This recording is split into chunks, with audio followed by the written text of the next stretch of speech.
Energy Excellence, a consulting company which helps executives, managers, and talents in global organizations to increase the resilience, effectiveness, and performance by accessing their life purpose. He's from Denmark, and since 2008, Energy Excellence has delivered various programs for Novartis, Goldman Sachs, Deloitte, UBS, Nordea, and a lot of companies like that. And in 2010, he co-founded a non-profit organization down here. It's called Perioma, and it supports currently 12 schools and 600 school children, and it has its operations in India, Kenya, Uganda, and Thailand. And he has immense capacity for connecting and shifting global companies to impact society and to ignite new initiatives. He creates and activates global partnerships between businesses, charities, individuals, and investors for socially innovative programs and organizations. And by creating space for individuals to trust and express their potential and to tap into their internal resources and knowledge of who they are, he expands the possibility for change within an organization. And he has practiced Tibetan Buddhism since 2003, and he's also very inspired by Mahatma Gandhi's life philosophy. And both of these great personalities have influenced the ethos of his non-profit organization, which is Perioma. And prior to Energy Excellence, he spent 15 years working in high-performance environments such as in management consulting, IT, banking, enabling him to work powerfully with the mindset of executives, managers, talents, and how they could cope with the challenges they are facing in the environment. Okay, so with this very brief, I just had to cut it short, of course, it would have went on and on. So with this brief introduction, we would like to welcome Mr. HOYER to Aegis and EITL today. And the space is all yours. Thank you. Would you like to come?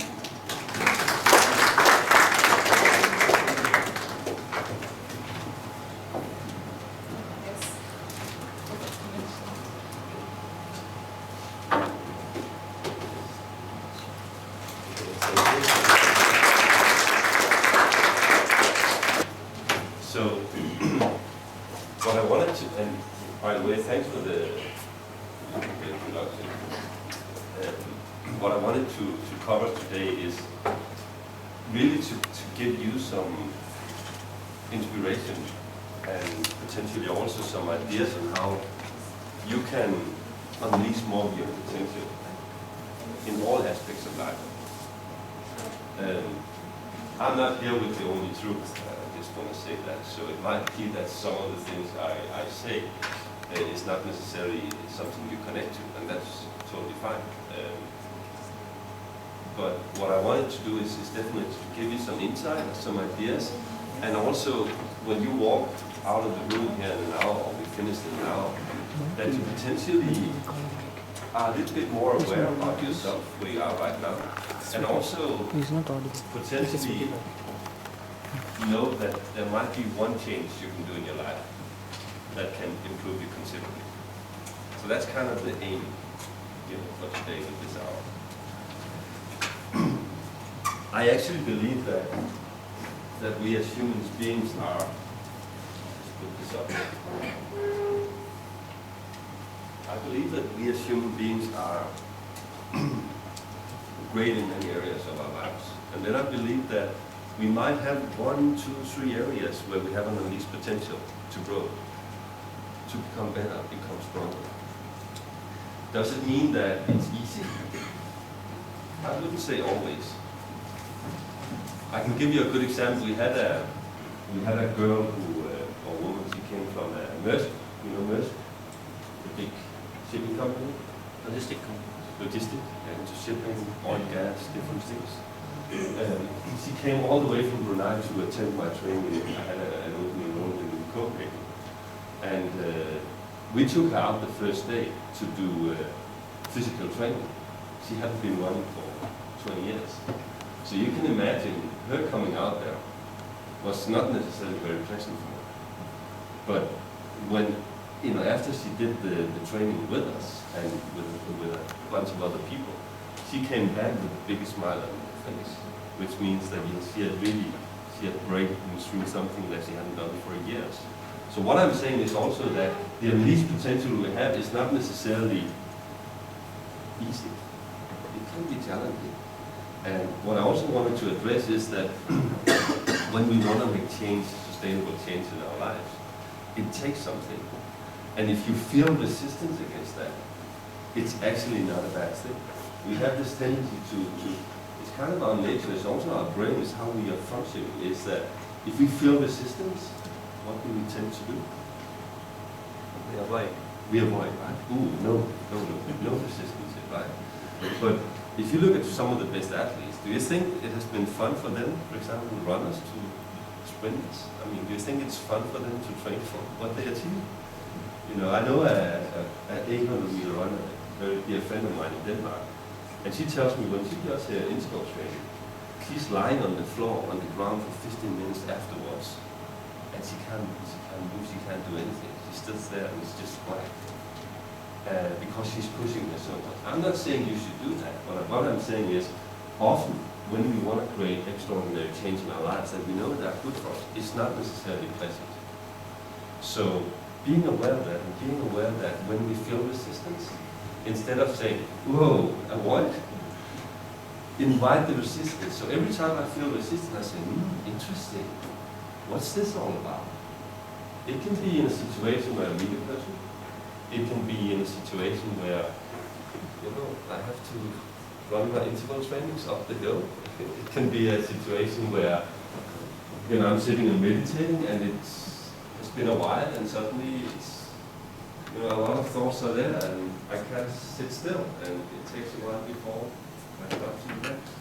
Or it can be that I need to finish a presentation or proposal for a class. So it can be in a lot of areas. So today is about figuring out for you, what can you do? Can you walk away here with one potential thing you can change in your life? And that has this domino effect on your energy, on your resilience, on your capacity to become better. By the way, why do you think we know what, I guess we all know what is good for you, right? What are really good for you. Why do you think that sometimes we avoid doing those things that are good for us? Fear of failure. What's that? Fear of failure. Fear of failure, yeah. Could be one thing. Why else?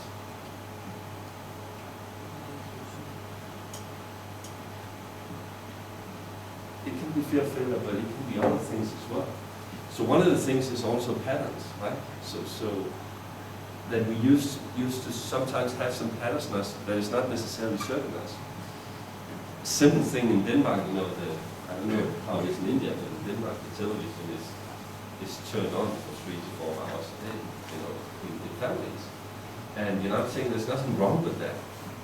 But what do you think is number one thing people complain about in life? That they don't have time enough. Oh, I don't have time enough. So I'm always suggesting people maybe to watch, you know, a little bit less television. 1 hour per day less. Give you 7 hours to do what you're truly passionate about.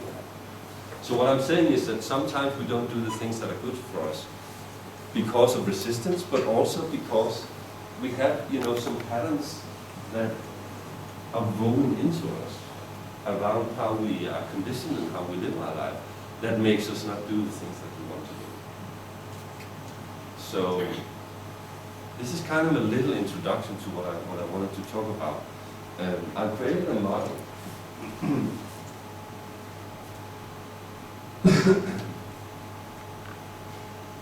which is called the 4 sources of energy. It's around body, heart, mind, spirit. Have you seen this before? Are you familiar with the holistic approach? I just want to say it's nothing I have developed. I've just been inspired to use this model. But what I have done around the model is I've developed what I call 12 elements of change, which is really 3 boxes within each of the 4 sources of energy. And I believe that we have unleash potential in many of those areas. I'm not saying to you that you should master all 12 areas, but what I'm saying is, for you, it's about finding those areas within your life where you know you're good and do more of that, but also potentially find out what is the one change or the two changes you can do in your life that has a domino effect on other areas as well. So, when it comes to body, I mean, body is really the fundament of our capacity also to have energy, emotionally, mentally, and spiritually.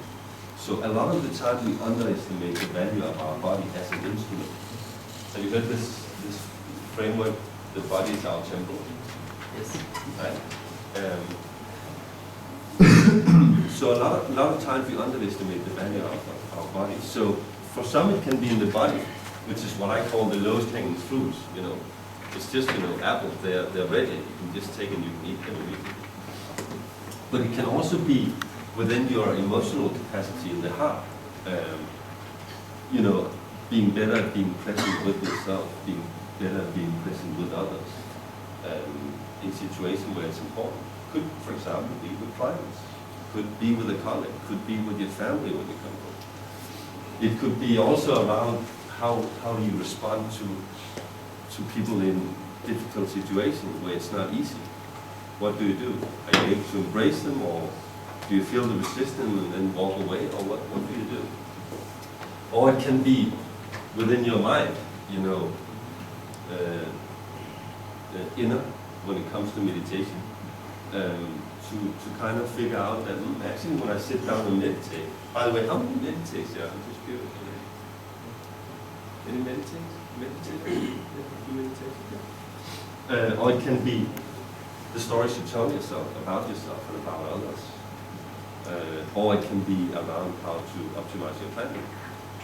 Or finally, it could potentially also be around spirit, which I believe the driving force for what we do in life is, and make it happen, make it sustainable, is whether or not it's connected to our life purpose. You know, what is truly important for us in life. So it can be in all those areas that you potentially have one change you can make in order to grow and expand. So, so I would say today is really about you. It's not about another business topic. It's not about improving your business skills, but it's about improving self. So what I wanted to do is just to walk you through some of the boxes here. You can imagine I can't walk you through all of them. I normally deliver a 2 days training. I do a lot of pre-work and I do a lot of follow-up. So it's typically you know, over a 6 to 12 months period of time. So I'm trying to, you know, capture all in the essence of that in a 1 hour session. So you can imagine I can't go through every detail. But what I can do is I can inspire you, and we can do a little bit of exercises. So you will be a part of the experience as well. I'm not just standing here and talking. You will actually experience, because I believe that it's through experience you learn. Some of you might get tired of us just standing here for an hour, you know, talking about how to increase your resilience and capacity. So are you ready for that? Yes. Yeah, great. Let me just walk a little bit back here. So this is some of the clients we work for, and as I said in the beginning, we're really going in, we're leveraging existing executive leadership and talent development programs in global companies by introducing the model and by actually training people on how to unleash more of their potential. So we work with everything from senior executives to, you know, managers and talents, groups ranging from down to 10 people and up to 500. So we can also do, you know, big groups of people. And everything is kind of founded around, you know, the latest science. You know, I know you are very connected to a lot of great CEOs, a lot of companies who are good at, for example, customer service. And the same here, I'm inspired from a lot of, professors, a lot of articles from Harvard Business Review, from all the, the great universities around the world. I mean, there's been so many studies around self-leadership, and it's exploding right now. Go and see the Harvard Business Review blog. There's so many topics related to self now, both emotionally, mentally, spiritually, because companies are starting to realize that this is truly important. I mean, we can give you a lot of skills. We can give you a lot of theoretical background. But if you're not connected to yourself, and you're not beaming that out to people around you, it becomes much more difficult. It's not real. It's not within your integrity. It's not, people can feel that if you're just coming out with, you can say, a concept. So the self-sustainability part and being more conscious, being more aware, is truly becoming more and more important for companies. I'm not saying everyone is ready for it. I don't believe everyone is, and I also meet clients that are not ready for what I do. And that's totally fine. But the companies that are in growth phase, the companies that are very much ahead of the competition and want to be the leader in the space, in the industry space, often either come to me or I meet them through connections. So this is just to tell you a little bit, and about the client we work for. It's not myself only. I bring in experts. So I have experts, related to the 12 elements of change. So I typically have 4 or 5 experts I bring in during the training. And I think the key for us is always to make it sustainable, because you probably attended a lot of trainings. You walked out 5 days after, you maybe remember one thing, and that's it. When it comes to working with yourself, it takes time. And we respect that. We also, why we say to companies, it's fine I can come and engage here for an hour, but typically what we do with companies is we say to them, it's about making things sustainable. And it takes time. So we want to have a lot of data on people. So we do a lot of pre-work around 360 tests. We have a little bodyguard we put on for 3 days, 3 nights. So down to the single minute, we can measure how you are performing in terms of your stress reactions, but also how well you sleep. It's very interesting for senior executives within investment banking to see they have a great on these potentials when it comes to sleep. Or it can be a health test, physical capacity test. It can be different things. So always a lot of pre-work where we're measuring data on you, because that's something you care about. So if we come back and tell a person that the cholesterol is high and the risk for having heart diseases is 50% higher, someone is kind of listening to that and you want to change that. Whether it's around your diet or around your physical training, or it can be in the 360 test that a colleague say, you're a great manager, but I would love you to be there more, to be more present. Could be your superior says, you're actually doing great, but sometimes you're a little bit too focused on yourself. Maybe you should expand and focus on others. So it can be a lot of different things that come up in the pre-work. So we have pre-work, then we have training, and then we do follow-up, which is individual coaching, email hotline to all our trainers, articles, videos, books. So a little bit like if you went to do a university degree on self-leadership. So just primarily on yourself. So a little bit about that, but it's really about you today. So I'm just a little bit curious, I'm very curious actually to hear what your challenges are like right now. I don't expect every one of you stand up and say, and share your most personal inner story, but I would just be curious to get a sense of where you are when it comes to your challenges in your life right now and the pressure that you have. So how many has stress and pressure in your life right now because of your job? Let's see your hand. Okay. 3, 4, 5, 6, 7? Okay. How many has stress and pressure related to your personal life? You don't have to share what it is. No one? Okay. What about other reasons? Yeah? 2, 3, 4, 5, 6. Oh, see a lot of hands there. And I don't have any stress at all. Okay. I mean, do you think you will have less pressure, same pressure, or more pressure in the coming 12 months in your life? Yes. Less. One say less. I hear more people say more, right? So what do we do about that? How do we manage it?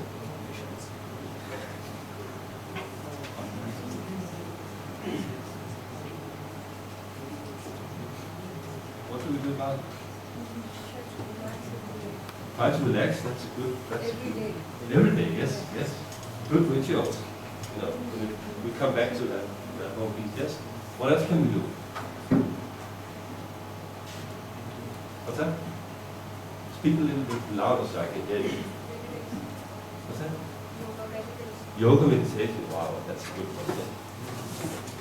It's a very, very good one. I mean, there's so many possibilities you have.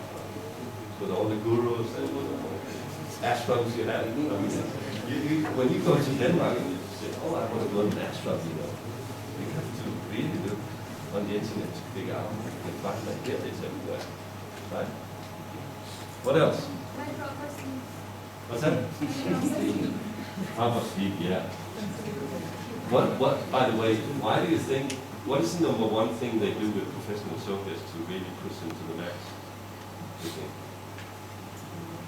Stress comes when we take stress. If we don't take stress, it will not. What's that? According to me, stress comes when we take stress. If we don't take stress, it will not come. No, that's right. No. I agree on that. But back to my question, what do they do with professional sophists to push them to the limit? What's the number one thing that's most important? Do you think? What do we hear? Do you know some professional sophists or have their stories?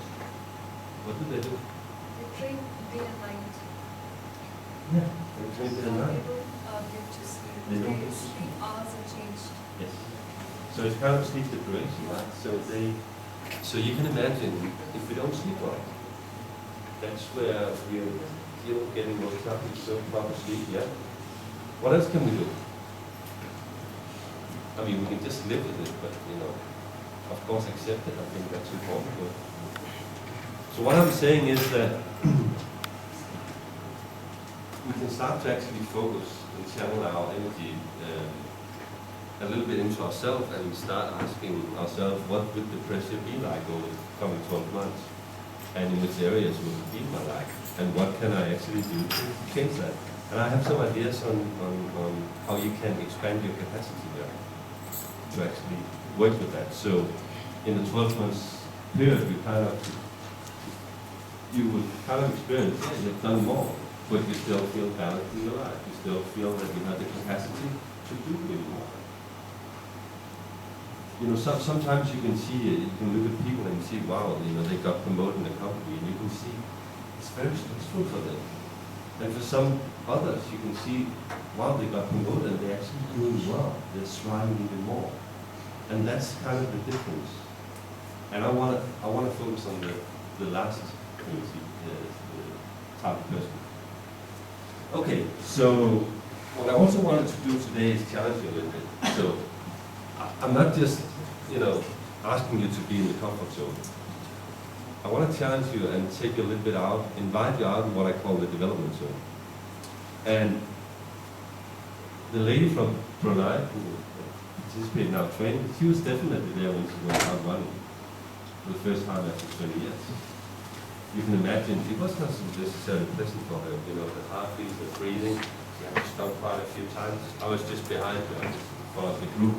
It was interesting to see it, you know, she could run pretty well, but it was not necessarily pleasant. So you will also experience in one or two of the exercises I do today that might not necessarily be pleasant. But just say to yourself, it's okay. I'm just expanding my capacity. I'm in what I call the yellow zone, the development zone. By the way, I'm not taking anyone out of the panic zone. So if you go close to there, please raise your hand, so I can make sure to push you back to the yellow and not the green zone as well. Yeah? Okay.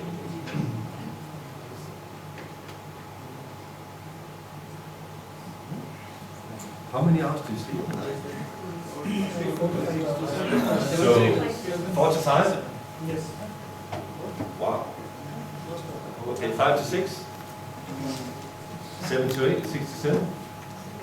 7 to 8? Oh, that's a lot more easy to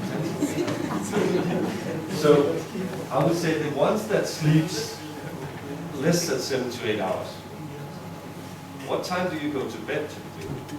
3 o'clock in the morning. Why that? I mean, it's a little bit late. What's the reason for that? Studying? Studying hard. So, do you think it's very efficient to study at 3 o'clock in the night? Something always at this time. So, okay. So, 3 o'clock in the night, is that kind of common for everyone? No. So the ones that go to bed earliest, when do you go to bed? What's that? 9 o'clock? Wow, that's great. It's almost too early. What time do you normally eat? Yeah. So that's a little bit challenging, I think, for some of the videos that we do. So, what we're suggesting when it comes to sleep is,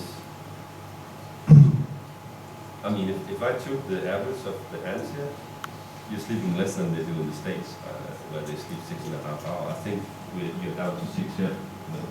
Just took a snapshot of your hands here. And it's probably one of the areas where it's easiest for us to actually improve, because 98% of us actually need 7 to 8 hours of sleep every night to be physically and mentally prepared for the next day. If you don't get that, you're actually pushing yourself a little bit every day. Pushing yourself. And for some it might be that you then sleep like a lot of hours in the weekend. Does that happen for some of you? Yeah. So instead of doing that, I would suggest you, if you can shift that around, and I would just ask you actually just for a week to commit yourself. A week, is that too much? Would that be okay? A week? Yeah. To commit yourself to sleep 7 to 8 hours per night, and try to see if you can go to bed latest 10:30. Would that be possible? And 10:30, and then get up. What time do you get up in the morning to? 4? Early, huh? 7? Whatever. 7, yeah. So if you go to bed, let's say 10:30, sleep at 11. What do you do the last half hour before you go to bed? What's you do? So again, I'm not saying there's anything wrong with that. I'm just saying you stimulate your brain cells. Even though you think you relax, what happens is you actually stimulate your brain cells to stay awake. So the last half hour, I would suggest you have downtime. You have amazing tea here in there. So a calming tea could be good. Having a easy conversation with your loved ones. Reading a book that is not like a business book. I mean, things like that would be really good to just calm down before you go to bed. And then after half an hour, go to bed and sleep. Or you can even do some other things in there. And then try to have 7 to 8 hours of sleep. Try to commit yourself to do that for a week. Then after a week, go back to your old patterns. What you did, what you used to do that for a week. And then after 2 weeks, just decide out of the experience how you want to proceed. That's the best way to make change. You make the change, not for too long, so I'm not pushing it too much. I'm just saying for a week. You go back to your old habits, and after 2 weeks you decide how you want to proceed. Besides sleep, it's of course also important with breaks during the day. How many do actually take breaks during the day where you're not connected to the internet and your phone, and where you walk out of your office space and you're not necessarily with anyone, just with yourself? How many do that? I think so, there's a few. What do you do? What do you do? What's that?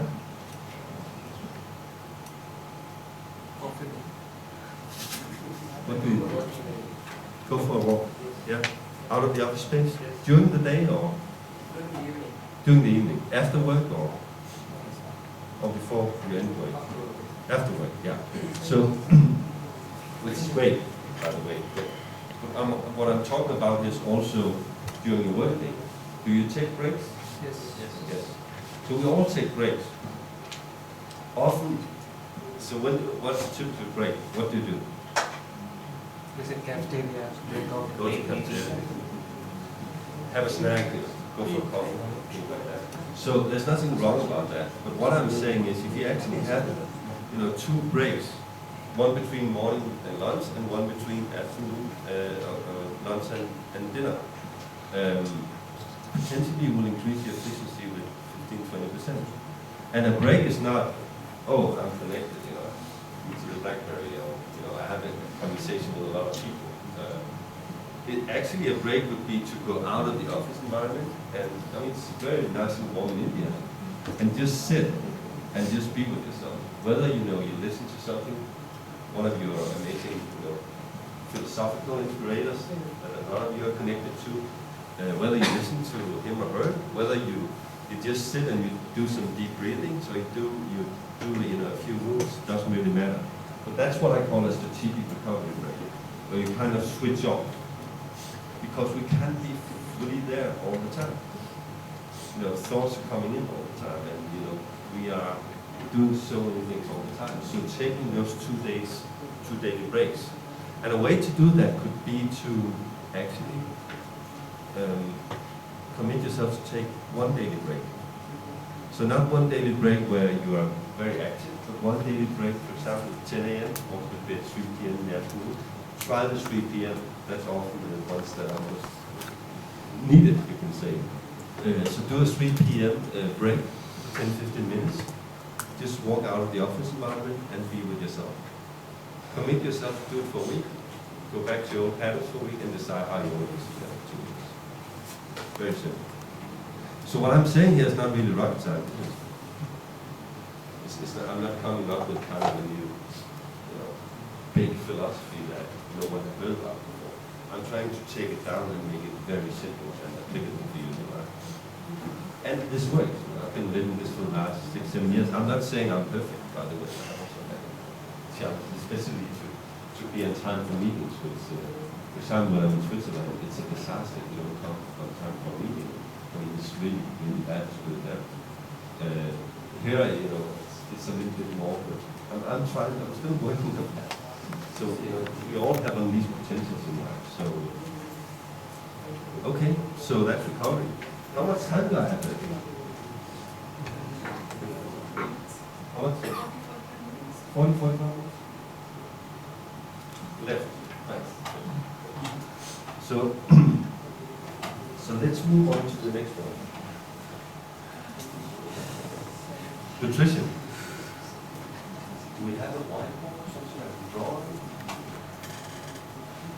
Would that be possible? You don't have it.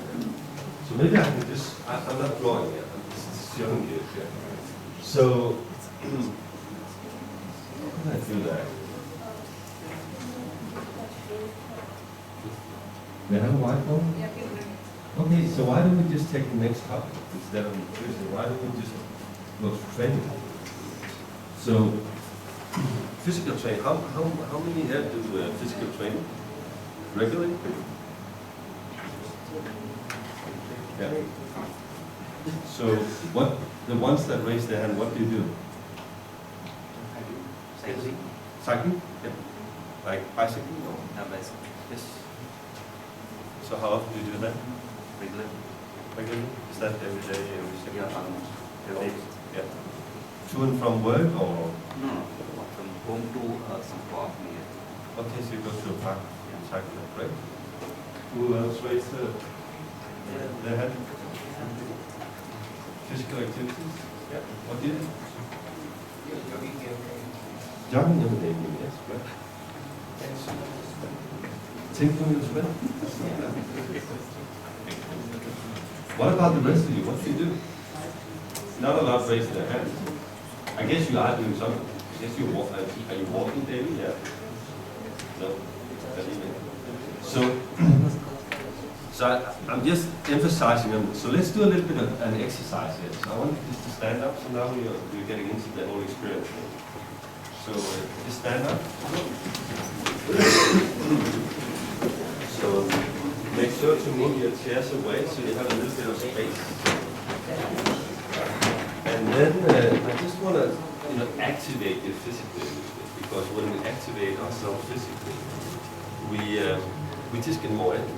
So, anyone who has serious knee problems? Okay, good. So, if someone has knee problems, just be a little bit careful with this exercise. So what I want to do is very simple. I just want to do 15 of those squats. You know squats? Very simple. So you take your arms out like that. Close your arms, yes. And then actually and again, make sure you have space behind you. So take away your chair. And then you actually just go down in the squat like this. Yeah. Okay, and out again. Down. Up. Down. Up, yes. Both hands down and up. Everyone please join in. Down and up. Up. Yeah, how does it feel? Good. Good. Right. Yeah. It's so good, you wake up and live it. Well,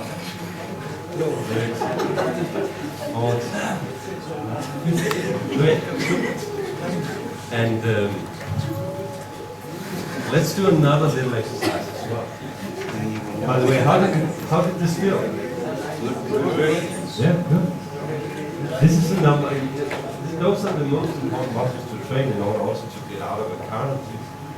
Grandmothers typically see them if they have difficulties, getting up.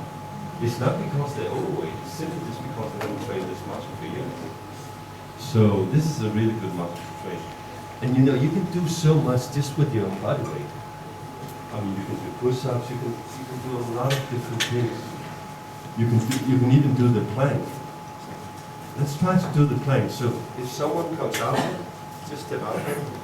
So you also use the space here. So I just want to show you the plank.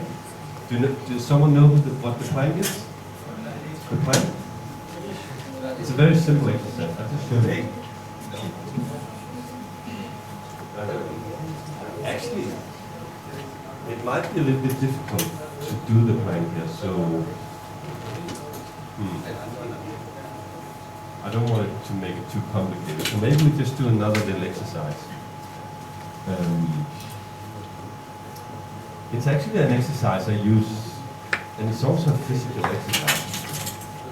And what's great about it is I always use it before I have to go on stage. So I actually just did it in the bathroom before I came out. And it's very simple. And it's also a fun exercise. So why don't we do that? Are you ready for that? Yeah. So it goes like this. Just check out a little bit, and then I just show it before we start, yeah? Okay, so I just show it, and then we do it together, yeah? And it goes like this.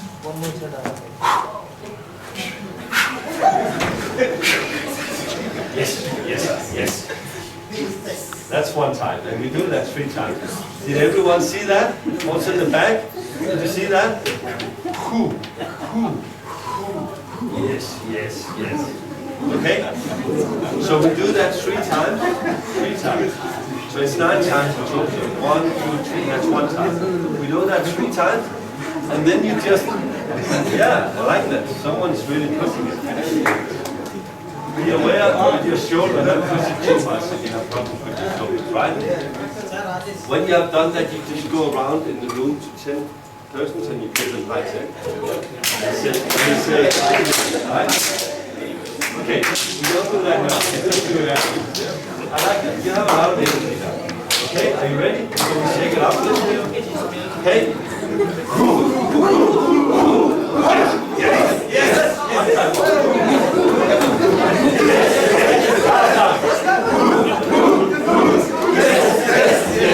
I tend to turn. I do.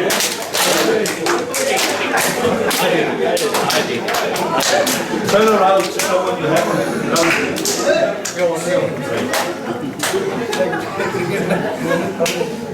You see already what happens now is, you get more energy, you get more energized.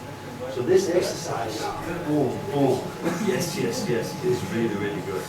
If you have to actually go up and perform on the stage in front of people, or you just have to get in it. So often we forget our bodies if we're tired.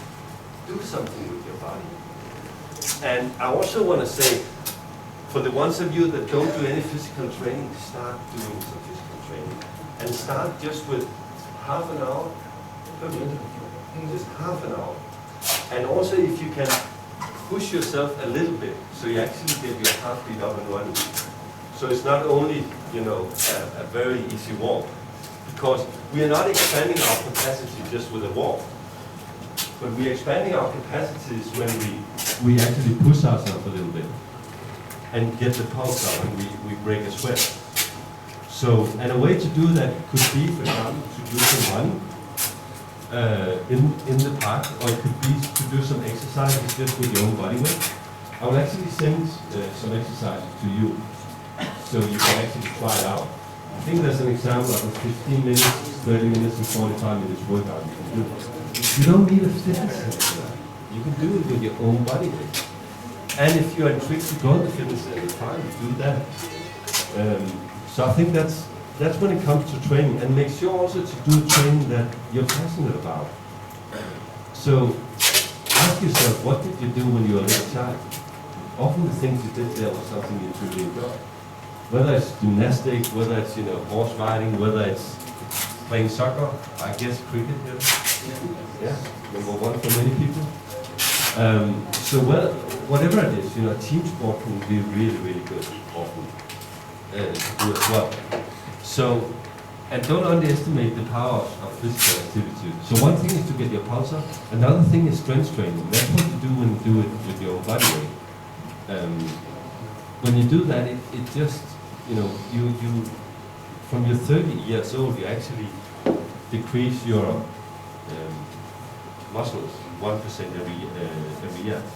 So that's why we should do strength training, and because we sit down many hours. So our body is not built to sit down for 10 hours a day. We used to originate, even I guess your grandparents and your great-grandparents, they were out in the field many hours a day, and even some of your parents or grandparents are that right now. So, and often they're not so sick. They're pretty healthy, and it's because they're moving, they're doing something with their body. And I can see there's a huge potential, to do that. I mean, in India in general. Sometimes I remember when I came back, when I was here 2 years ago, and I started running. I was in Pondicherry, Pondicherry. I was there on the promenade. When I was running in the morning, I was the only one, and people looked at me like, "Where does he come from?" I was even running with this one early morning. At 5 hours also early. It was 5 o'clock. There were cows and there were pigs and there were everything, the wild dogs. And people were looking at me. Where does he come from? So what I'm saying is there's a lot of unleashed potential for you guys to actually start doing it.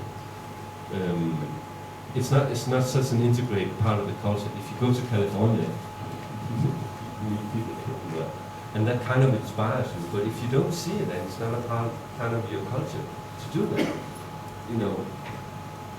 It's more difficult to actually get it done. But trust me, the whole physical thing I mentioned, when you do physical training, you sleep better, right? You don't want to have junk food just after a really good workout. You want to eat healthy. So again, it has that domino effect. You have more energy, so you're more efficient at work, and a lot more, your health is improved, your strength is improved, and also, for example, I'm not saying you should only do running or strength training. I also believe that flexibility, so we can do another little exercise around flexibility. And it goes like this. You just actually sit down like this. Yeah? So just try to come down like this. Yeah? And just see how long you can stay down. Some can stay longer, some cannot stay so long. What I'm saying is, I believe that if we are not flexible in our bodies, it's also difficult for us to be flexible in our lives. It's difficult for us, more difficult for us if we are not connected to our bodies and we're not using our bodies as, as a temple, as a vehicle. It's more difficult for us also to deal with a, potentially difficult client. Because when we don't have the physical capacity to, we also have less, emotional capacity to deal with that client in a difficult situation. So you should not do this only to be healthy. You should do this because it actually gives you more space to increase and expand your capacity emotionally, mentally, and spiritually. That's why you should do physical exercise. And also try to do it with your family. How many have kids in there? So if you have kids, often I hear dads and moms saying, "Oh, you can't walk away from the kids. I can't do any physical activity." Bring them along. I don't have kids yet, but I have a lot of great kids in my family. And what they love the most is every time they meet me, they want to go, on my back, and I do squats with them. I go down like this, and they're up here. And you can do yoga with them, a lot of fun things. So the ones who have, kids and family, and also, invite your boyfriend, girlfriend, husband, wife out, and, have fun with it. You don't need to, with my ex-girlfriend, I was running, we ran out. Then I did 5 times up the hill. I went back again, she did 2 times up the hill and back again. And we were both exhausted afterwards, and we ran back together. So you can also do it with the ones you love, even though you're not at the same, you can say, level. 5 times up a hill, or 5 times sprints, 30 seconds, is actually enough. What is the height of hill? What's that? What is the height of hill?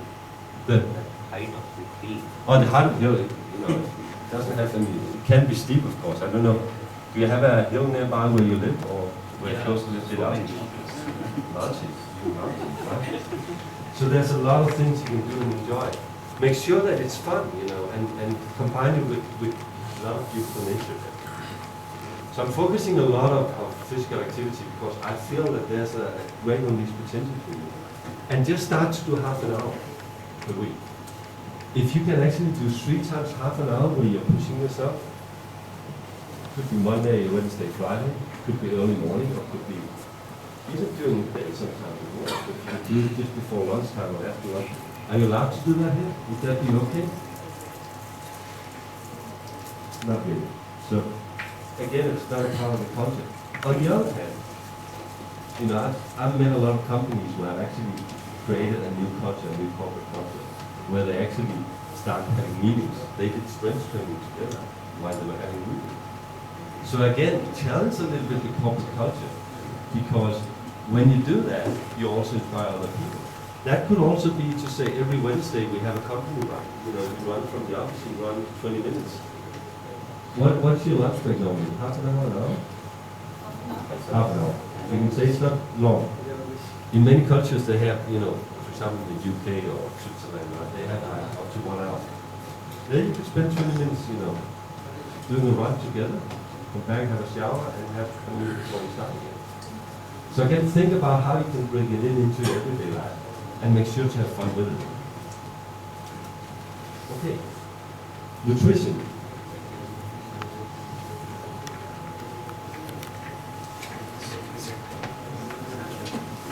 What I wanted to share with you here is not, we're not so much into what's healthy and not healthy. We more talk about when do our brain actually function best. So, number one most important thing when it comes to nutrition is blood sugar. to have a stabilized blood sugar during the day. And I can see it's a challenge here as well, culture-wise, because a lot of the things that you traditionally eat spikes your blood sugar through the scalp. And also sugar here is, a very often used ingredient in a lot of things here. So, am I saying you should change that? No, I'm not saying. I'm just trying to explain what it does to your blood sugar if there's too much spikes up and down during the day. And I'm also saying to you that there are other solutions as well to actually have a stabilized blood sugar. So when you have a stabilized blood sugar, you don't feel those, highs and lows, but your energy is much more stable during the day. And when you have that stability, you actually feed your mind for optimal performance. I mean, your brain requires a lot of energy from you. So the better you feed so it's kind of a little bit like, do you feed your mind with your brain with a strip of bacon, or do you feed your mind with, that's normally what my nutritionist would say, or do you feed your mind with, the best virgin olive oil? That's kind of, the two extremes. So if you look during the day, when you get up in the morning, I mean, unless there are some of you that were up pretty late, do any of you eat in the night? Do you eat in the night? Not really, right? So when you start the morning, what happens is you're down here.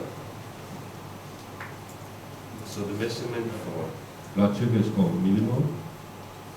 So you want to be in the zone between 4 and 7. But when you start your day, you're below. So you start your day on a very low blood sugar because it has been a few hours since you ate last night. So what you want to do is you want to make sure to get it up in the zone as fast as possible. So how many eat breakfast? How many does not eat breakfast?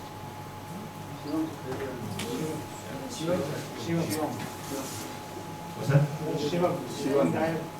Okay. So the guy in the back there, what's your name?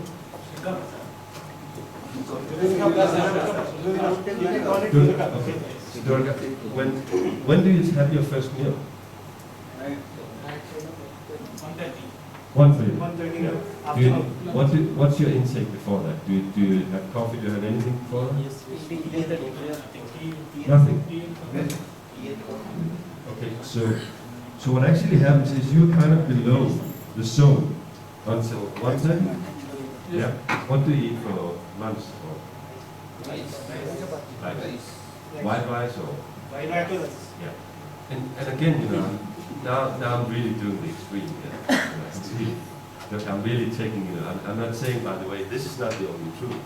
But what I'm saying is, I'm just explaining what does it. So when you eat white rice, do you eat anything more than that? Vegetables? That's good. So you have quite a high spike with the white rice. White pasta, white rice, sugar, just like this. But if you have it with vegetables, and maybe, a lot of you are vegetarians, most of you? Yeah. It actually gives you a longer period of time where you are in the zone. But it might spike a little bit up because of the white rice. So you're actually underperforming until 1:30. And then what also happens is because you haven't been eating for so many hours, what do you think your brain says? Your brain says, oh, I haven't fed myself since yesterday. Now there's food on the table. Now I want to eat, and I want to eat a lot. So that's kind of typically what happens, And we can, it's back to the roots, We used to be in a situation where when we got food, we were eating a lot, We got food, and then we didn't know when to get food. It was kind of survival mode, back in the old days. And our brain is still like that. So what happens is you will get into the zone, but you'll not do it before 1:30. So for you, I would highly recommend you to eat some breakfast. What could you eat if you should eat breakfast? What's that? You can use it because like the main, idli is the main staple. Yes, so you can have some idli for breakfast. So again, what happens if you get some Italy in the bread, in the morning, and even with some good protein as well. I mean, and protein could be some good vegetables. What else could protein? Tofu. What else? Sprouts. Sprouts. Yeah. Beans, eggs is really good. You will actually start performing already in the morning. And what happens is when you reach. So let's say, what time do you get up in the morning? 8 o'clock. 8 o'clock. Okay. So what happens is, so around 11 o'clock, your blood sugar will start to actually decrease again. So at 11 o'clock, you should actually have a healthy snack just to keep you in the zone. And a healthy snack, what is a snack here in India typically? What do you eat? More of carbohydrates. More of carbohydrates. What's that? Egg puff. Egg puff? Yeah. Sandwich. Sandwich, yeah. Patties. Yeah. So what I want to say is a healthy snack is not a lot, but it's just to keep you in the zone. So when you have your lunchtime, lunch, you come back and you stay there for a while. And then in the afternoon, you want to have a healthy snack again. So 2 times a day. And then you want to have your dinner as well. So when it comes to a lot of the white things you eat, or when it comes to sugar, you can imagine during the day, if you give yourself that kind of shock of either, white rice, sugar, white pasta, things like that, you go up and down, or even, soft soda, soft drinks. You go up and down a lot. Every time you go up, what happens is the body is kind of going into an alarm mode. And it actually spent a window of 2 hours where it actually pumps it pumps insulin into the body in order to get it from here and down to here, so your body can relax. So you can imagine if this happens 10 times a day, you go up and down, up and down, up and down. Which also means that what do you think happens with your emotions? Up and down, up and down, up and down. Right? So the more stable you can be during the day, the more capacity you also have to deal emotionally, mentally, and spiritually with the situation and the circumstances that are arising during a busy day at work or doing studies or wherever. So my suggestion is, and again, I'm not trying to change your culture when it comes to food, but maybe consider the ones that don't eat breakfast, start to eat breakfast. When you have a healthy snack, a good healthy snack would, for example, be a piece of fruit with some nuts. Or I'm sure that some of you haven't studied your snacks down to the detail. But I guess some of your snacks will also be a healthy and a good snack. And try to also see to really get some proper protein, especially in the morning.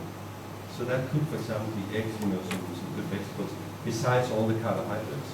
Because when you feed your mind in the morning and tell your brain that I fed myself good, and I'm kind of staying in the zone for the next 3 hours, what tends to happen is the brain, when it comes to the healthy snack, it doesn't require more than the healthy snack. And when it comes to lunch, it doesn't require more than that. But if you get too unbalanced from the beginning of the day, there's a tendency that you will go much more up and down. So I think that's number one. Then you can ask yourself, what does it take to make a loop like this? This is actually what we call the tea plate. So the tea plate is 50% vegetables, veggies. It's 25% protein, and it's 25% carbohydrates. What I'm sensing is, here you have a lot of carbs. You're eating a lot of carbs. So again, the one that want to try to experiment a little bit with this is to see if you can lower a little bit the carbs, make sure that you have enough protein, and then add some more vegetables. So those 3 here, the 3 main courses, is actually just equal the tea plate. 50% vegetables, 25% protein, and 25% carbohydrates. If you follow this, I'll tell you, you will feel a totally shift in your energy. You will not feel this up and down. You will feel very steady during the day, which means that you will perform much better at your work, and you will also perform better when you go to it. I mean, a lot of people talk about performing at work, but it's just as important to perform when you come home. So that's what I wanted to share with you about nutrition. And I also want to send you some recipes just to inspire you. I mean, it's Danish food, so it's, some of you would just look at it and say, what is this all about?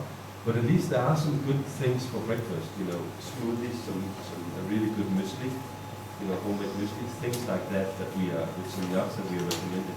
So it might be that, you know, you can be inspired from some of it. Okay, let's move on. So this was kind of the body, right? I'm always spending more time on the body when I have less time to present it, because it's something that is pretty obvious, and it's something that immediately can grab and bring with you and start to potentially change in your life. If you kind of feel, by the way, I'm not asking you to do anything of this, but if you feel inspired to do it, and then feel the change. And think about that 1 week I said. So for example, if someone is not eating breakfast yet, for you, you could try to eat breakfast for a week. Would that be too much? Yeah? So that could potentially work for you. And then after a week, drop out of the breakfast. And then after 2 weeks, decide how you want to see it. Having this period, okay?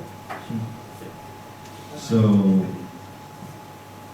let's do another little exercise. So I want to move into the emotional area here. I want to talk about presence. So, if the ladies are standing up and you go to this side, and the guys are standing up on this side, actually the guys, you come down here. So, I just wanted to show what I want to do here. So, if you come here, you're kind of my height, right? So I just want to, and again, for some of you, this might be a little bit uncomfortable. How much time do we have? 20 minutes. Excellent. So we're good on time. So, if you come in, what's your name? Navi. So you just stand in front of you. Change your, so you have eye contact with me. So just turn around like this, yeah? Like this. And there's kind of an arm's length between us.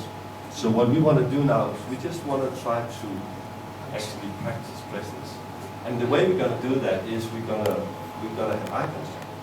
You're actually really good at that in India. Compared to the Western world, you're very good. I mean, I have eye contact with a lot, and I enjoy it so much here. In the Western world, people are more like all over the place and nuts.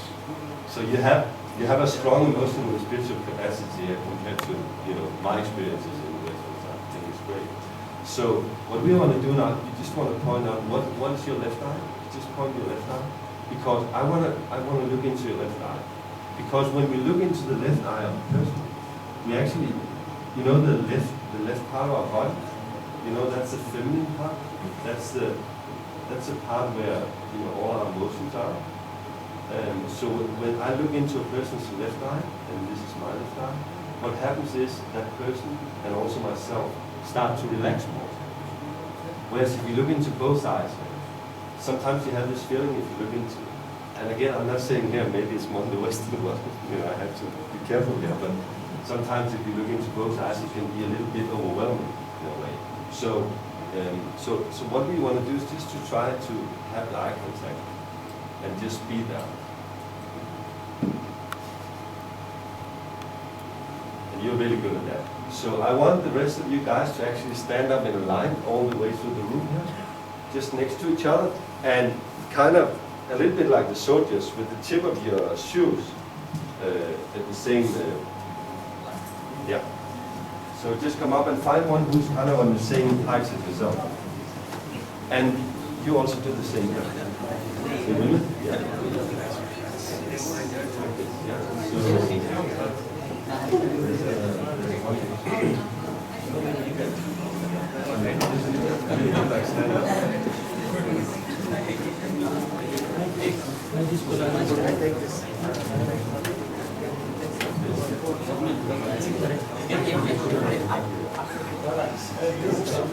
And then what you do is you look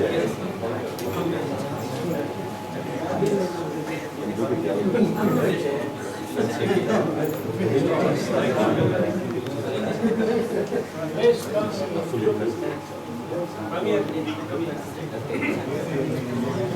Oh, you're good there. So, someone who's missing a partner here? Okay, good. So, whenever you're ready, take your arm down to the side. Just relax, breathe, and point out what your left eye is. Where are your left eye? You come here. And then start to look into the left eye of the person. You don't have anyone. Even there you don't have anyone.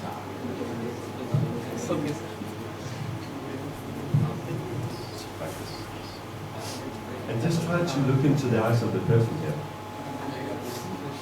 And try also to notice that if you talk a lot, it might be a sign that it's a little bit uncomfortable for you. See this exercise just as fun. It's not too serious, but we actually we are practicing being 100% present. And try to also think about the ones that are still loud, that are talking. Try to feel that it actually potentially affects the energy in the room. And that you're not doing this for yourself, but you're doing it for the whole group. So if you can stay quiet, it's actually great. Please be quiet. So try to be quiet. And when you look into the eyes of the person, look into the left eye and just breathe. Shiva, be quiet.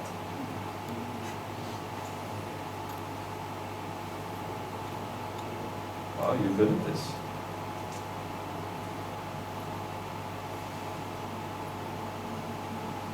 And just stay here.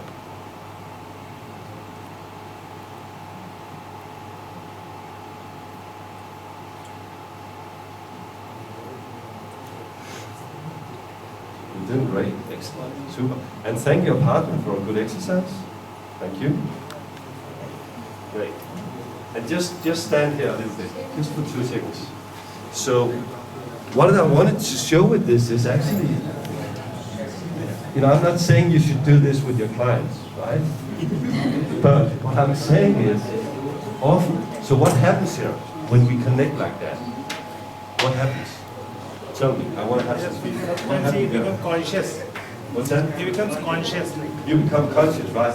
What happens with your thoughts? We are feeling comfortable. Sometimes it's funny thoughts. Funny thoughts comes up because it's, of course, not so natural. Yes. What's that? You don't really feel. You're just no. You're not feeling anything. You're just there, right?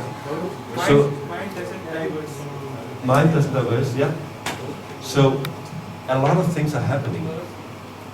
One of the suggestions that I can highly recommend you is, let's say if you work in a group and you've been out doing some work and you're meeting again as a group, you have to focus and perform. Actually, 10 seconds eye contact with each person in the room, where you connect with each person, is really powerful. So we introduced it in Scandinavian and they're actually using it for their meetings. Because what happens is, we tend to rush from meeting to meeting, which means that when we come into the next meeting, we cannot be present. Our thoughts are all over the map. So when we connect like that, it's kind of, boom, we're just here, right now. And our thoughts, they kind of in a way disappear. So the things we thought about are not there anymore. Or a little physical exercise in the beginning of a meeting is also really good. Just to make sure and take responsibility for that. Because when you do that, you have people more connected to what you want to get out of the meeting, right? So that's an example of practicing presence. Very, very simple. And you can of course also go home after today and take your wife or your husband in your hand and have full eye contact just for a minute and say, I learned something today, I want to practice at home and see what happens, right? Okay, great. So have a seat again.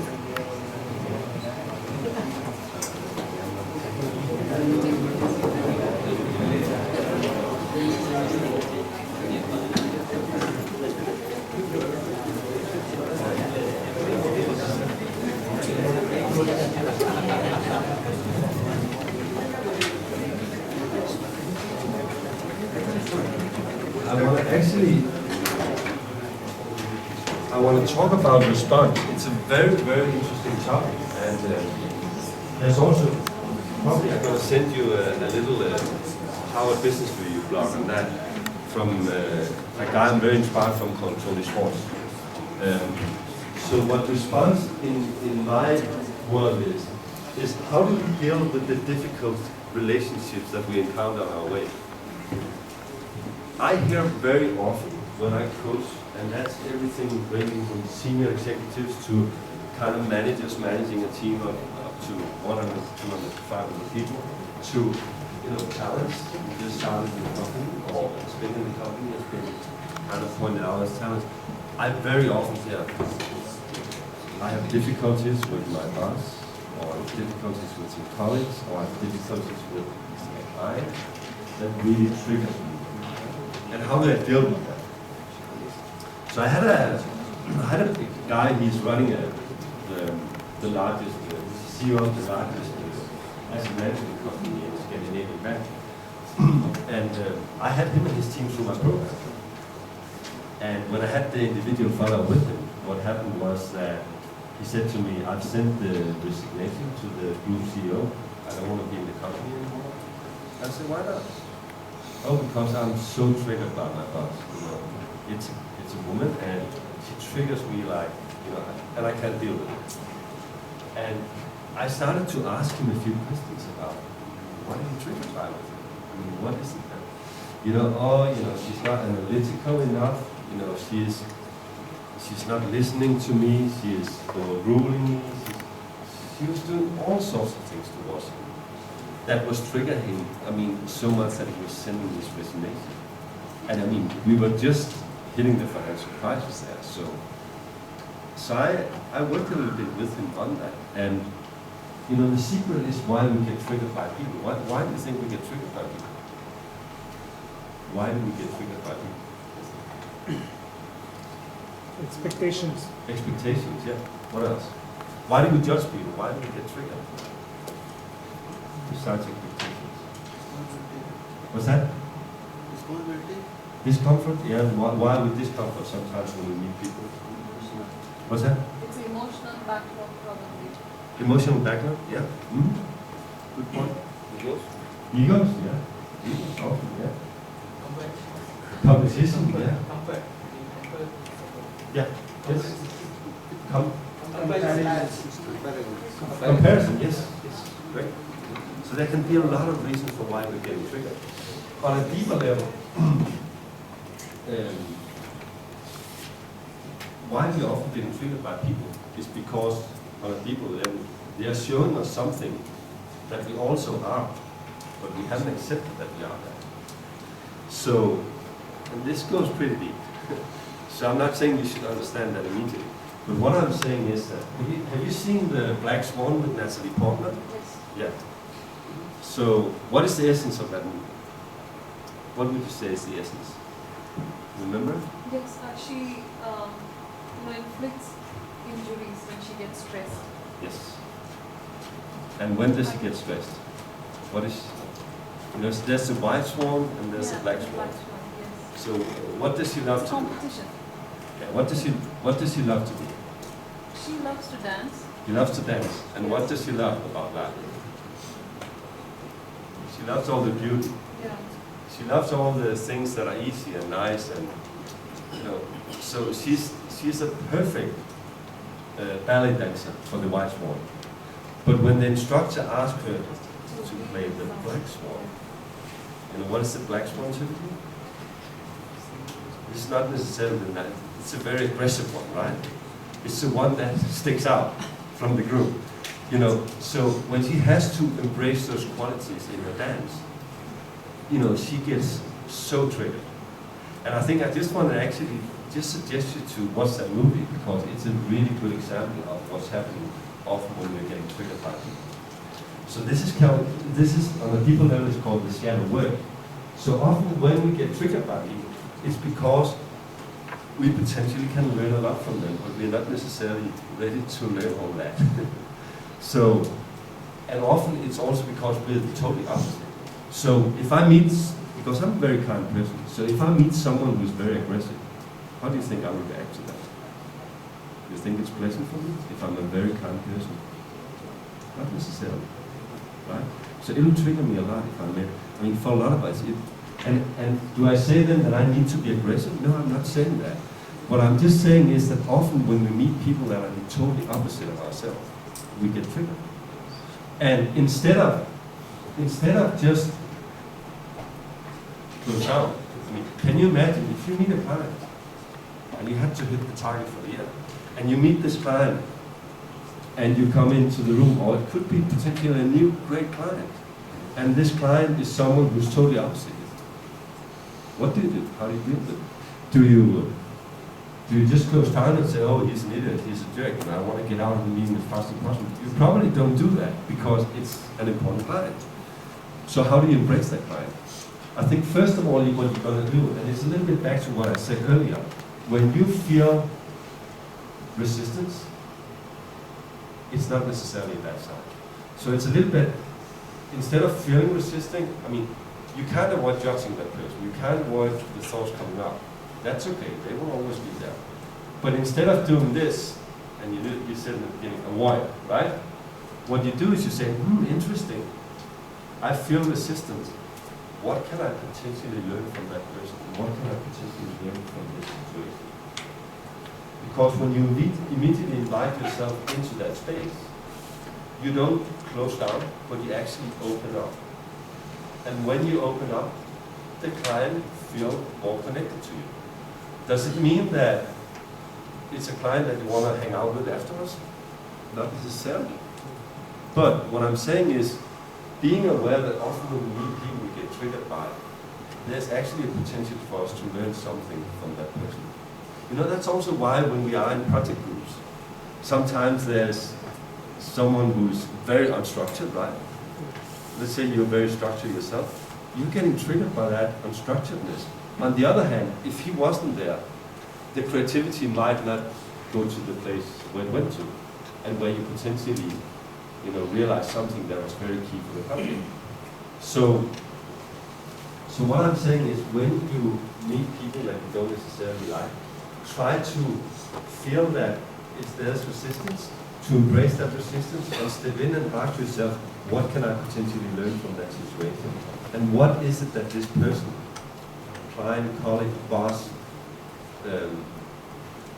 someone you study with, what is it that this person is showing me? What can I learn from that person? And really be curious about it. Because when we do that, we embrace the person and we embrace the situation. And it means that actually we will have a much, much better result out of it. And finally, if we are how many feel that they're very sensitive? You kind of feel a lot of things. How many feel you're sensitive? I mean, I'm one of, I'm very sensitive. Yeah, you feel that, right? So often when we're very sensitive, also when we meet people that are triggering us, how long does it stay in your system if there's a situation that triggers you? Does it stay for just 5 minutes, or an hour, or a day, or weeks, or... What's that? Hour, right? So often also when we are sensitive, things used to stay in our system for a very, very long time, which means that we are affected by it, and we can't get out of it in a way. So the more also you're aware of that, what potentially has affected you, the more it's also easier to break out. You say, oh, it was just this situation. So it's really about how you work with it in your mind. I actually have the choice. I can decide to say, I didn't necessarily like him, I didn't enjoy the situation, but I've actually embraced it, and maybe I can learn something from the situation, instead of just saying avoid it, and then it's kind of triggering your whole system for, weeks, months, sometimes. So again, it's about channeling your energy into how you can, optimize your performance emotionally. It's interesting because when I present this topic, I sense your level of receiving and responding compared to the Western world is actually higher, which I think is great. I mean, your emotional and your spiritual capacity is, I just want to honor you for that. It's great for me to see. So, okay, so that was the emotional part. When it comes to the mental part, do you meditate? I asked before. By the way, what is meditation? Showing your thoughts and Yeah. try to not to think of anything. You try not to think about it. Is that always possible? Oh, not at all, right? So again, one of the most difficult things, when you start to meditate, then it's this, oh, you kind of see the light, oh, you know, I can stop my thoughts.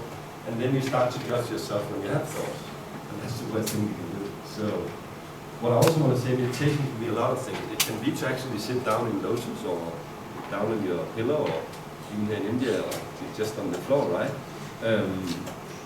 But it can also be connecting to the nature. It can be, you know, a really good piece of music that just makes you relax and enjoy, and you know, take away the thoughts from work, for example. So it can be a lot of different things. So what I just wanted you to do with that, is just to 1 minute each to share with the person what is your meditation and what makes you relax and what makes you not thinking so much, you know, taking away your thoughts, or what makes you, when you come home from work, make the change so you can actually be there for your family or your friends, so you're not thinking about work all the time. So it can be different things. So just 1 minute each, sharing what is your type of meditation. And I'm not saying it should be actually meditation. It can also be for some, it can be going in the park for bicycling, or it can be going for a run. It doesn't necessarily have to be meditation. So just 1 minute each. Yeah? So find a person and do it 2 and 2. And also, if you don't have a meditation, if you don't kind of meditate, everyone has something that makes you relax, that makes you not think so much. But if you don't have, maybe suggest each other things you could do. Yeah? So 1 minute each. So we want to make sure to find someone maybe. Okay. So if you got 2 and 2, and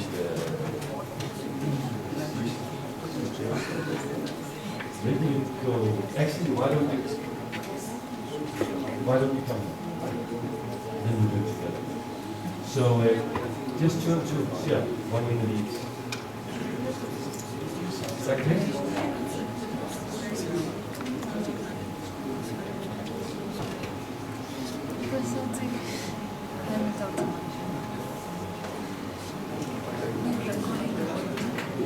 Getting the voice also. So maybe you can tell me how you relax.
So if you haven't changed, change to the other party, to the other person, and you ask something.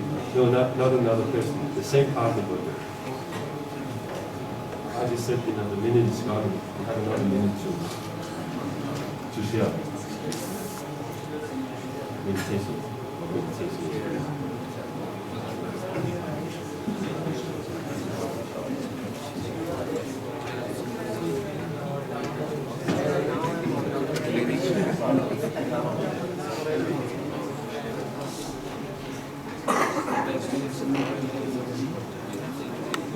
so let me hear, what did you share?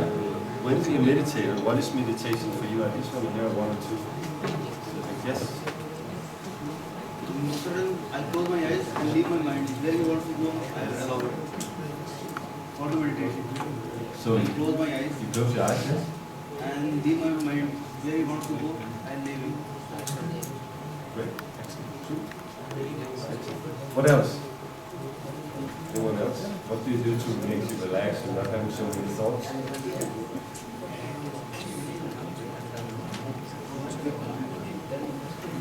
What do you do? I just lie down and I rotate my eyeballs. You rotate your eyeballs. Great. Super. Maybe you can be inspired from some of the things that was here. What else?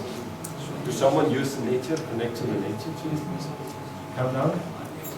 Relax? Yeah? What do you do?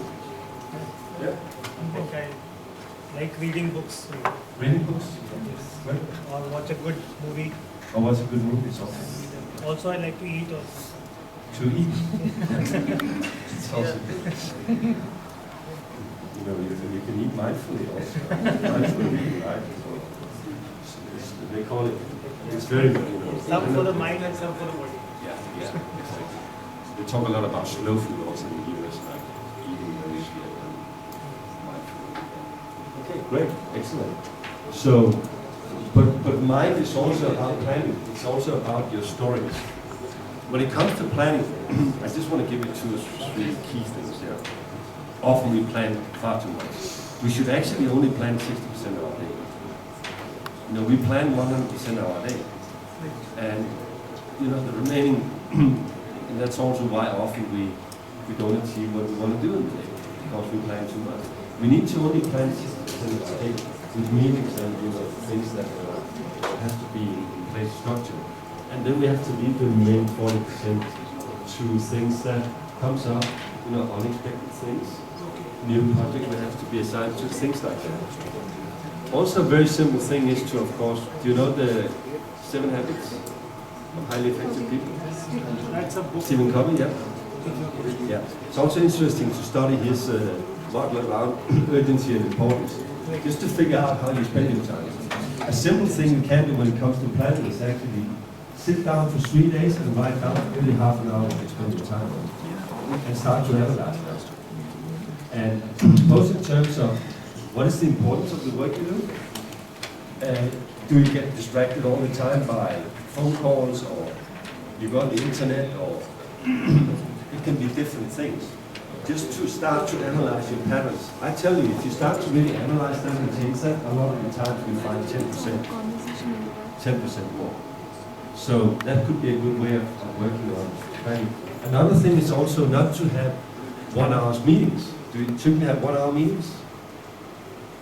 Or half an hour meetings? I mean, often we go from meeting to meeting to meeting, right? Which means that we can't be fully present. I mean, it's kind of back to back. So potentially have 45 minutes meetings. So you can close down the meeting, you can have a little break, and then you can warm up for the next meeting that starts 15 minutes after, 10 minutes after. So make sure not to have those back to back meetings. So there's a lot of things you can do on our plan. Swallow the frog, which means take the most important things, the most important task, and do that before you do anything else in the day. I don't know how often, you know, you sit there and, oh, you have to do this, and you have to do this, and you push it and push it and push it, and you end up in the afternoon, or even sitting in the evening, late in the evening, because you didn't do that task.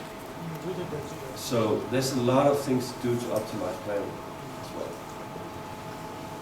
The last thing I want to cover is why we do what we do, which is purpose. Because, you know, I've touched now on the body part. We talked about nutrition, training, recovery. We talked about how to be present emotionally, and also how to respond to people in difficult situations. We talked a little bit about meditation and the importance of you know, giving our mind a break once in a while. We talked a little bit of, slightly about planning. But the most important thing is to connect the things we do to our purpose. And I'm not saying that we should be 100% clear about fully what our life purpose is. But what I'm saying is that if we know that there's something we want to achieve in this world and do in our purpose, and we also can see that we can better achieve that if we are physically there, emotionally there, and mentally there, we're going to change some things in our lives. So, look at Mahatma Gandhi. The way he challenged and experienced, as he went along, as he developed and as he grew.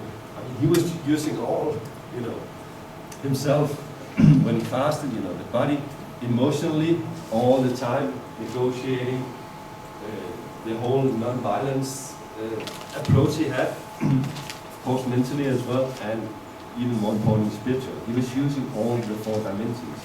And it's kind of this, and there's also, everything was connected. So, and a little bit the same with you. If I tell you that if you actually do 3 times half an hour of physical training during the week, there's a higher chance that you can perform better in your work and potentially achieve the goals you want to do in your life. That's why you should do physical training. Then there's there's a higher chance that you will actually achieve that. Whereas if I say to you, oh, you should go out and do physical training because then you're more healthy, it's not sustainable. Many would say, that's not enough for me, right? So what I'm saying is, this one change that I want you to actually, based on all the things you got today from me, that you potentially want to start doing in your life, if you can connect that to something that is meaningful for you and is in alignment with your purpose, it's much, much stronger. So anyone who knows what their life purpose is, what their purpose in life is, or maybe can put some words on it, something you want to achieve before you die. I know it's a big question to ask. I anyway have dare to do it. What's your purpose? Can you put some words on it? I'm sure some of you have reflected on it, yeah? I think I would like to buy a big house You'd like to buy a big for my house, yeah? family. For your family, yeah. Great. And when you have got the big house, are you complete then? So I'll buy a car. What's that? I'll buy a car. And buy a car. So when you have a big house and a car, are you then complete? No, then maybe then I'll live What? happy there after that. That you live happy after that. What if you don't achieve the big house and the car? Could you still live happy? Maybe a smaller house would do. A smaller house could do as well, yeah. What is happiness for you? Happiness of my family. Is Yeah. happiness for me. Okay. What does that mean? That means like if I'm able to make them happy, if I am able to give them happy moments, maybe about 10 happy moments in the whole life, I think I serve my purpose. So happy moments is important. Interesting. So you see, we came from the big house and the big car to happy moments. We're getting closer just by asking you a few questions, right? So, and it's just very exciting to actually explore that whole journey. When we start to realize, what are our talents? What are we passionate about? You hear some of the people that are doing amazing things in the world. They talk about that. They don't feel they work. They just feel they live their passion, right? And I think we are all in a way striving for that. Because when we do that, we can only become successful. I mean, when I started my company 5 years ago, before that, I was miserable. I mean, I didn't feel I fit. I was belonging to, anywhere. Until I realized, boom, this is what I gotta do, and I can make my own decisions, and I can inspire a lot of people. And here I am today, and I feel that what I'm doing here is just a job. It's so much. I mean, it's like my passion. So I'm saying we can all achieve that. And I'm also not saying that everyone has to make their own company to achieve that. It can be as well innately, in a great position where you are continuously getting inspired. So when it comes to purpose and life purpose, when you find that kind of string within you, that call within you that you know is important for you to fulfill in life, actually a lot of things become easier and you have a lot of energy. You know, you have a lot of passion, you have a lot of drive. And when you then connect, you know, your body, your heart, your mind to that, and if you work and focus and develop on the things there, there's a greater chance in achieving your purpose. And also there's a greater chance that the changes you're doing within body, heart, and mind become sustainable. So normally what I do when it comes to purpose, we have designed a purpose process. We take especially senior executives through because it's a longer process. So it's a half a day homework, and then we do 2 times 2 hours, where we ask a lot of questions into patterns, into passion, into talents. And based on that, we come up with a pretty crisp, you know, life purpose for that individual. So what I wanted to suggest you to do is to just take 1 hour out, 1 hour out in the coming 7 days, where you just sit down and you just reflect on your purpose and what's important. And when I say purpose, it can also be, what do you dream about? What is the legacy you want to leave? What are you passionate about? Ask yourself questions like that. Because when you start to, you know, circle around it, you know, at some point, boom, there's something you connect to more than other things. And for you, it might be to create happy moments. And it could be for your family, but it could also be a thing that you have, that you bring around with you in every situation where you meet people. I have this thing I call a magic moment. So I want to create one magic moment on a daily basis in my life. And that can be connecting with the rickshaw driver in India, or it can be simply just to, you know, hold the door for an old lady, or it can be to connect to someone I don't know. It can be a lot of things, or it can be, you know, calling up my friend and say how much I care for him, you know, and how much I appreciate him, or my family. It can be a lot of different things. So that's my way of connecting to my purpose as well on a daily basis. So the last challenge I want to give you is 1 hour within the next 7 days where you reflect about your purpose. And then potentially share it with a person in there that was also having this session. Last, I promised you that what the goal today was to actually for you to define one change that you potentially want to do in your life based on all the insights you've got from here. So that's the last thing I want you to reflect on. And then find, you know, maybe just use the same person here and share that with the person. So can be, okay, I can see I could sleep more. That could be one thing. I commit myself to try that for a week, or it could be try that for 4 days, whatever, but potentially it's try for a week and see if it makes a change for me. Or it could be, okay, I could see the healthy snack, or even the tea plate could be something that I could try. It could be, let me do half an hour physical training per week for the next 4 weeks. It can be, I want to be more present with my colleagues or with my family when I come home. The first 15 minutes when I come home, I'm fully there. It could be planning my day better, cut down on our meetings, not plan so much during the day, make sure that I achieve everything. Or it can be reflecting on, sit down and meditate. By the way, when you meditate, you can also reflect on your life purpose, so it's kind of a double thing you do, right? If you meditate and you reflect on your life purpose, you do both.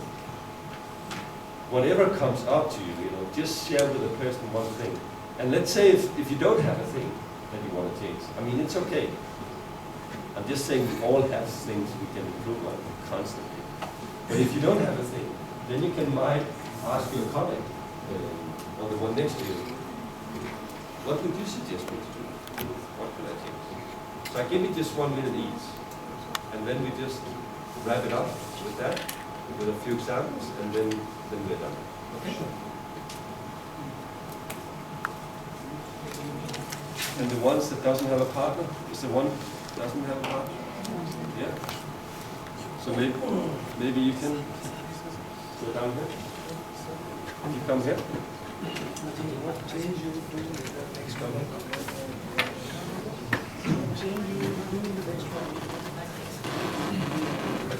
Just get one in each. One in the one case, one in the one in the five goes from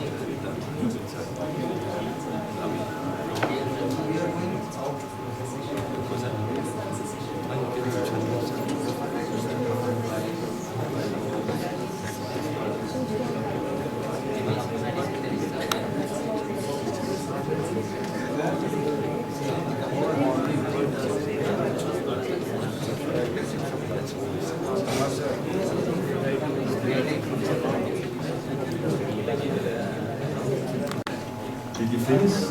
Yes. Yes? Yeah. So what came up? I want to hear from someone in the back. What came up? What inspired you the most today? What do you want to change?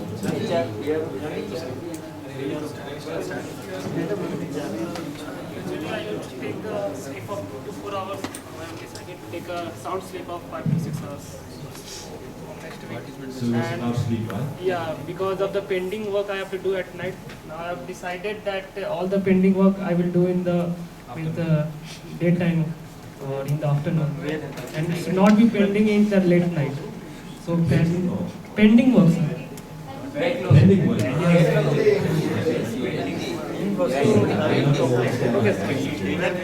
So pending work, yeah. You don't want to do it at night. You want to do it during the day or the afternoon. Yes, sir. Actually, I am doing at night nowadays.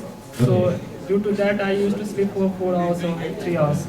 Now I have decided to do it in the daytime. Yeah. Great. And you see how interesting it is. Everything is connected, right? Yes, sir. Because that comes back to your planning abilities, right? Yes, sir. So if you plan better, so a suggestion for you to also be to get the 7 Habits of Highly Effective People that we see read that book and then start to actually plan in accordance to his recommendations. Because that will give you the framework to plan better, which will give you the opportunity to stream it. Great, excellent, thank you. What else came out? Morning exercise.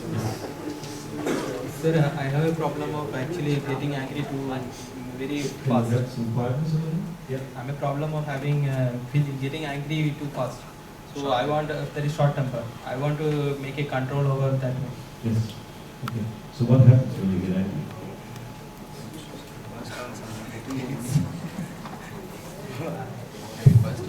I mean, you don't look really angry now, you know, so I'm just curious what happens when you get angry. Sir, sorry. What happens when you get angry? Example of the reason I'll burst on the other person who's in front of me. What's that? I'll burst on. You burst out. How do you do that? Do you talk loud or do you... Example, yes. So how many more cases? I'm just curious. I have to work on that actually. What's that? I have to work on that actually. So I try to be patient or to do something to divert my mind. Yeah. When I feel that that's what I want to divert my mind. Yeah. Great. And I think a really, really good thing is also to do physical things.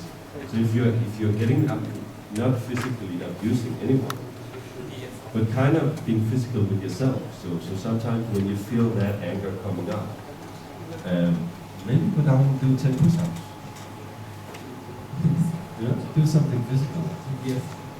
Because when we then it's because we are up here and it's spinning around, right? So we're too mental. By the way, that's another general thing. We're so much up in our head, right? We're not so much in our body. And that's also why I want you to do physical exercise, because when you come more down in your body, there's a better balance. So also for you, it could actually be that if you have a lot of, frustration and angriness, and you don't have so much patience. I mean, I could say to you, go and meditate. Maybe make you even more angry, right? So a simple thing could also be maybe go to some boxing training where you really are physically getting it out, right? So maybe do something like that. And also notice when the anger comes up, try to either do deep breathings or walk away from the situation. Or even, the best thing we can do, what do you think the best thing we can do? What's that? What did you say? He's telling that to count. To count? Count on 1 to 10. 1 to 10, yeah. And also the best thing we can do is to express it. Express it. So in a situation where you kind of feel anger is coming up, just say, I'm sorry, but I'm actually becoming angry. I feel the anger is coming. Because when you express it, often it goes away. By the way, that's the best thing we can do, to express how we're feeling, also in situations. But because, what do you think? Do you think people can feel that? I mean, if we get angry, do you think people can feel that? Yes, sure. They can. We feel everything. Everything is energy, right? So even though we don't, express it, we feel it, right? So a good thing is also just to express it. So either express it, count to 10, doing 10 push-ups, that could be a good thing.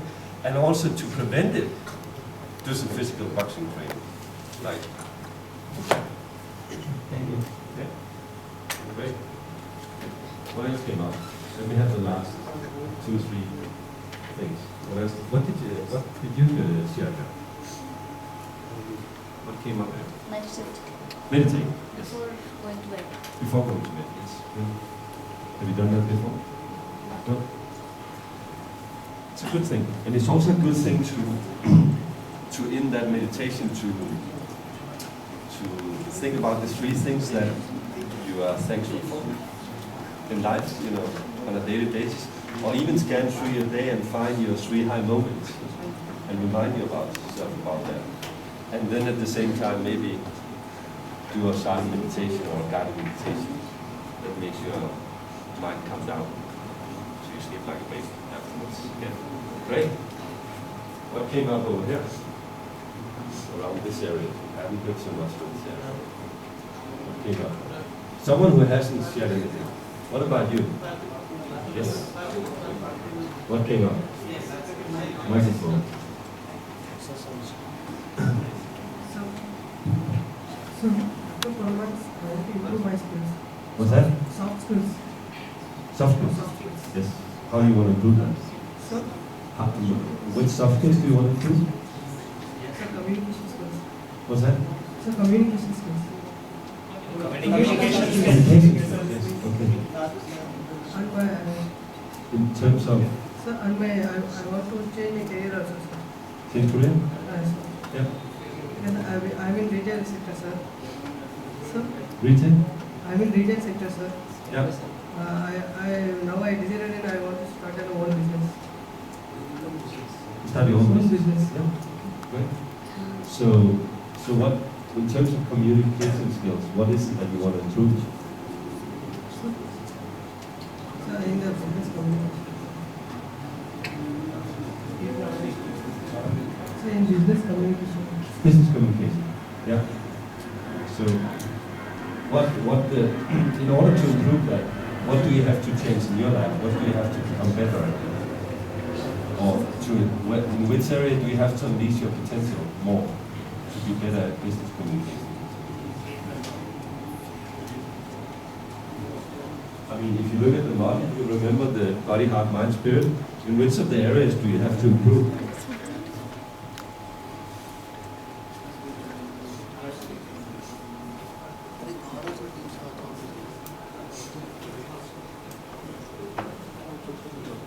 Where do you think, I mean, if you look at the model, in which of the areas do you have to improve?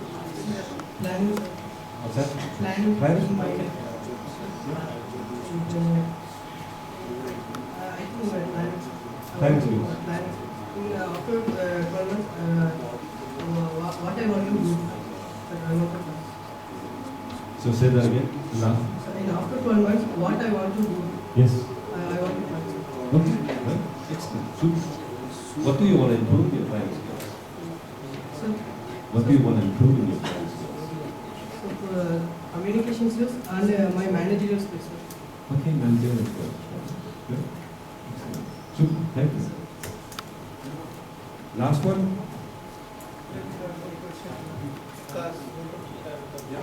That's one there. I have one question. Yes. Because there are so many works I get after going from here. I have so many of pending works and I do not get sound sleep because of the works pending. So what should I do?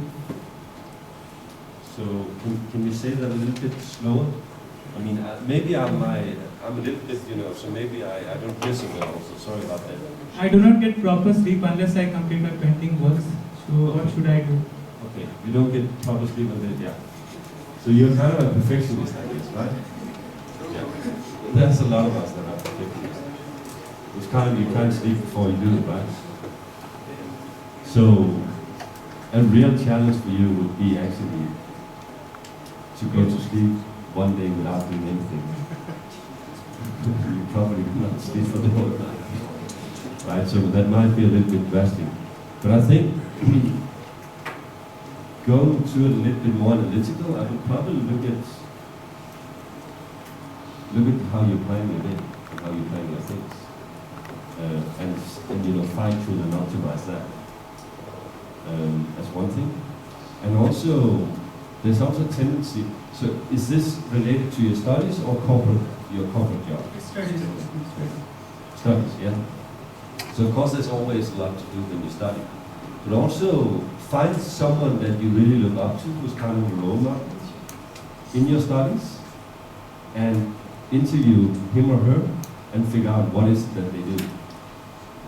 Because I'm sure you can point out one or two in your studies that you say, wow, they are doing amazing. And they look like they're quite balanced and they get their sleep. So just ask them, what do you do in order to do that? And then start to fake it until you make it. I mean, do the same things and then model them.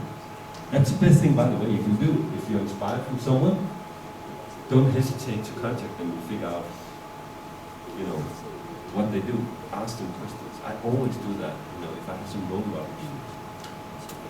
Great presenters, people love to talk about themselves. You can always get some time with them, half an hour, an hour. Even great people that you kind of look up to, that are great role models for you. Call them up and say, I'm so curious about you, you're doing great. I would love to study you and figure out what you do. So probably find one or two from your studies who are really good at, where you have the least potential, and then start to copy that. Okay? Okay. So I think we are moving into the question and answer session. Yes. Yeah? Any more questions? Do you have any questions for me? I'd be happy to answer. By the way, is it the first time you are getting this type of training presented in a corporate setting, or is it just another day at the office? Or They have a few lectures. they have a few lectures like this, yeah? Sir, I have one question, similar like that unquote. Sir, actually at that time we are getting lots of work, but I can't focus to all the work. So what should I do? So you can focus on all the work. Yeah. Because suddenly I go to one work. After suddenly no, it is not nowadays it's not good. I will go to another. Yeah. So how to concentrate about this in single work, and after completing I will go to the another one. Yeah. Good point. I think it comes a little bit back to make sure that even though you have a tight schedule to have breaks, again make sure to do something that is not appearance, which should be the body. So some physical, do you do physical training? Sometimes I do. Yeah, sometimes you do. So especially around studies, I mean every studies that are created around students and how to optimize your performance as a student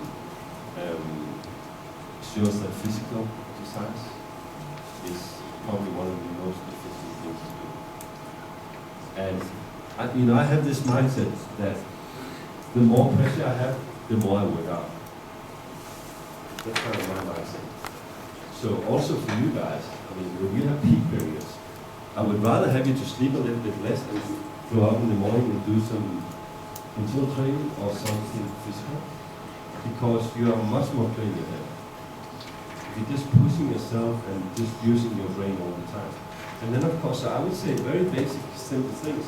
Physical exercise, good nutrition where you're not going up and down the whole day but are more stable, and also some breaks, because that also gives the fundament to sleep better.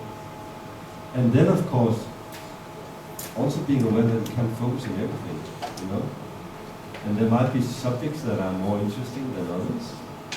So the ones that are more interesting, it's more easy. The ones that are not so interesting, not so easy. So, and what can you do about that? Depends on what grades the results you want to get. But I would say that the fundamental thing is probably the whole body thing. I think that goes for a lot of you. You can actually improve a lot by activating your physical and also the nutrition and sleep more. Did that answer your question? Yes, sir, thank you. Yeah. Other questions? You're allowed to ask anything. It's not, I'm not saying I'm answering anything, but you're allowed to.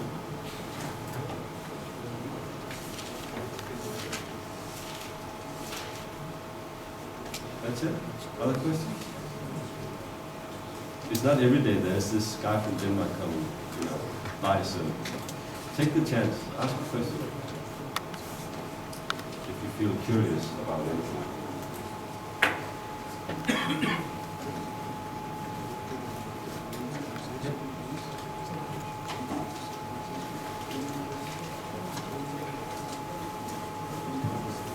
So thank you very much, Ole.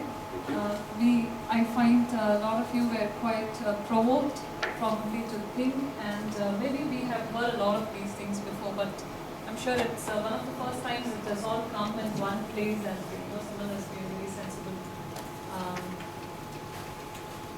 thought-provoking session about it, and it was very interesting with the activities as well. So I hope some of you at least will go back and decide to change some of the things that we do the way we are doing right now, and benefit from this session. Thank you so much for taking your time out to come and so thank you all for being here today. Thank you.